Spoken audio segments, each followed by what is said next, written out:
going to get our next ad on. They're called Martin Devlin. Get your hands together, please. Woo! Martin Devlin. Keep it going. Woo! Hello, everyone. Well, this is nice, isn't it? That light's a bit bright. This must be what my cat saw just before the car ran it over. How's everybody doing? Are we good? Let's have a big hand for everybody who's been on before, because let's face it, they're better than this, aren't they? So, like a lot of people who have come up on stage today, I am performing stand-up comedy for the first time. I'm what's known in the game as a stand-up virgin. Ooh. Hello. Which is also what my drunk maths teacher used to shout across the classroom to me when he wanted to single me out for some abuse. So I'll be roaming about the stage a little bit. You know, I've got loads of energy. I'm going through this thing at the moment where I'm being assessed for ADHD. Well, actually, I'm not being assessed. I'm on a waiting list. So I think I have ADHD. Just waiting for a formal diagnosis. It's like the worst kept secret since Will Young came out as gay after being on Pop Idol. But the thing about waiting for the assessment is that it's been over 2 years. They're actually making ADHD people wait, because that's really what they love to do, isn't it? That's just so up their street. Not now. You're going to have to wait a bit longer. So it's lovely to be in Glasgow. I'm from Inverness, by the way. I should have mentioned that. Anyone from Inverness in tonight? Anyone from Inverness who's not here to see me? You? You're actually from Inverness?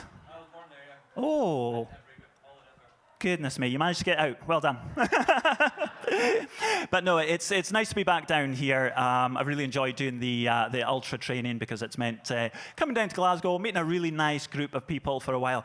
Glasgow, it's mental though, isn't it? When you come from Inverness and you come down to Glasgow, things are so much different. It's such a it's a juxtaposition. You know, you've got some of the finest universities in the country. You've got people who invented stuff. You've got poets. You've got artists. You've got architects. But it's also the place that gave the word fanny. And to be honest, I'm a little more proud of you for that, because that's taken off. That's all around the country now.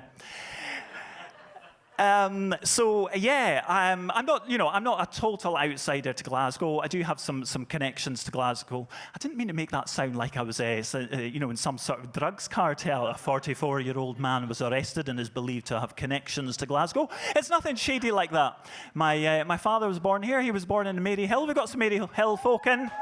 Yeah, aha. So he was born in Maryhill, but when he was living in Glasgow, he became deaf, and eventually he made his way up to Inverness.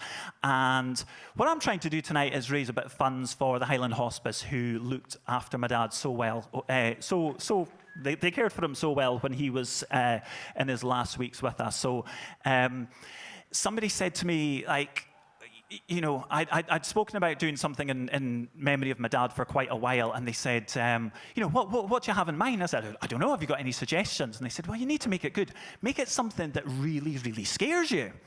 So I'm half an hour sitting there going through my bank statements, and I'm thinking, I'm really not sure what he's going to get out of this.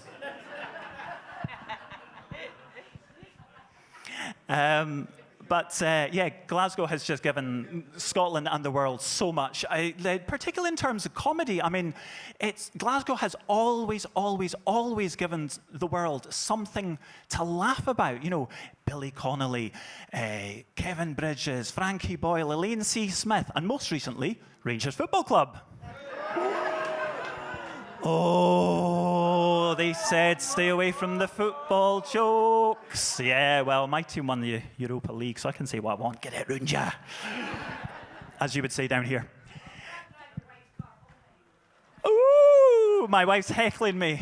It's just like a regular weekend then. So, Glasgow comedy, it's not just confined to Glasgow. You guys take it with you wherever you go. I used to work customer service in an airport, and you have to do all the security questions at check-in. Did you pack your bag yourself, ma'am? Any of these restricted items? And I was checking in a flight that was going up to one of the Scottish islands, and this little old lady comes shuffling forward. And she hands over her driving license, which I think should have been taken off her a long time ago. But it says that she was from Glasgow. I said, oh, what part of Glasgow are you from? And she says, Postle Park.